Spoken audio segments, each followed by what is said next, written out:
Alam mo ba? Ang tubig sa Earth ay pareho pa rin mula bilyong taon na ang nakalipas, kaya posible na ang iniinom mo ngayon ay nainom na rin ng mga dinosaur noon. Ang tubig ay maaaring kumulo at magyelo ng sabay kung nasa tamang kondisyon ng pressure at temperatura. Ang DNA ng tao ay maaaring umabot ng 2 metro kung iuunat mula sa bawat cell. Ang mga karot noong unang panahon ay kulay purple, hindi orange. Ang electric eel ay kayang maglabas ng kuryente na sapat para makapag-ilaw ng bombilya.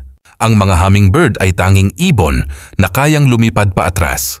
Sa Saturn at Jupiter, posibleng umulan ng totoong diamante dahil sa pressure ng atmosphere. Follow for more! Alam mo ba? Ang isang kidlat ay may sapat na enerhiya para makapag-ilaw ng isang buong bahay sa loob ng isang buwan. Ang octopus ay may higit sa 2,000 na suckers sa mga braso at bawat isa ay kayang makaramdam at kumapit ng mag-isa. Ang mga astronaut ay nagdadagdag ng halos 1 litro ng dugo sa kanilang ulo dahil sa kawalan ng gravity. Ang mga iceberg ay naglalaman ng pinakamatandang tubig sa mundo.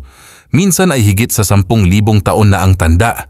Ang mga seahorse ay kakaiba dahil ang lalaki ang nagbubuntis at nagsisilang ng mga anak. Ang mga bituin na nakikita natin sa gabi ay maaaring matagal nang wala dahil tumatagal ng milyon-milyong taon bago makarating sa atin ang kanilang liwanag. Ang mga palaka ay kayang magyelo ng buo sa taglamig at muling mabuhay kapag natunaw ang yelo. Follow for more! Alam mo ba? Ang mga honeybee ay may sariling air conditioning system. Sa pugad sabay-sabay nilang pinapaypayan ng kanilang pakpak para lumamig ang loob. Ang Great Wall of China ay hindi talaga nakikita mula sa buwan gamit ang mata lamang. Ang mga penguin ay may maliit na gland sa tabi ng kanilang mata para tanggalin ang asin mula sa tubig dagat na iniinom nila. Ang salitang robot ay unang ginamit sa isang dula noong 1921 na pinamagatang RUR, Rossum's Universal Robots. Ang panther ay hindi iisang species, kundi tawag lang sa mga melanistic o napakaiitim na leopards at jaguars. Kaya kung may maitim kang kaibigan, pwede mong tawaging panther. Ang mga puno ang gumagawa ng karamihan sa oxygen na nilalanghap natin, at isang puno lang ay kayang magbigay ng sapat para sa 2 tao. Follow for more! Alam mo ba? Ang mga ipis ay kayang mabuhay ng ilang linggo kahit wala silang ulo. Ang dila ng aso ay may sariling fingerprint na kasing unique ng fingerprint ng tao. Ang pusod ng tao ay may libo-libong maliliit na bakterya na bumubuo ng sariling ecosystem. Ang mga astronaut sa space station ay umiikot sa Earth ng halos 16 na beses sa loob ng isang araw. Ang mga baka ay nakakapag-produce ng mahigit 150 liters ng laway araw-araw. Ang mga pusa ay kayang uminom ng tubig dagat dahil nasasala ng kanilang bato ang asin. Ang mga spider ay kayang maglakbay sa pamamagitan ng pagbitaw ng kanilang sapot at paglipad gamit ang hangin. Tinatawag itong ballooning. Follow for more! Alam mo ba, ang black hole ay kayang higupin pati liwanag, kaya wala nang makakatakas dito. Ang pinakamalaking bulkan sa solar system ay Olympus Mons sa Mars, halos 3 beses na mas mataas kaysa Mount Everest. Ang mga puno ay nakakapag-usap sa isa't isa gamit ang kanilang ugat at fungi na parang internet sa ilalim ng lupa.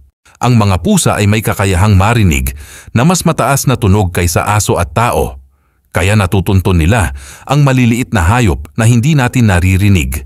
Ang laway ng tao ay may natural na painkiller na tinatawag na opyorphin na mas malakas pa kaysa morphine.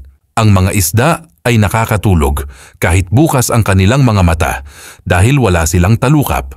Ang mga chameleon ay kayang gumalaw ng kanilang 2 mata nang magkaiba ang direksyon. Follow for more! Alam mo ba, ang Great Wall of China ay higit 21,000 kilometer ang haba. Sapat para paikutan ang kalahati ng mundo. Ang Venus ay umiikot ng pabaligtad kumpara sa karamihan ng planeta. Kaya ang araw ay lumulubog sa silangan at sumisikat sa kanluran. Ang pinakamalaking bulaklak sa mundo ay Rafflesia, na lumalaki ng higit 1 metro at amoy bulok na karne.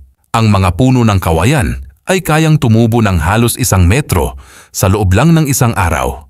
Ang mga bituin ay hindi kumikislap dahil kumukurap sila, kundi dahil sa atmosphere ng Earth na nagbabago ng liwanag nila.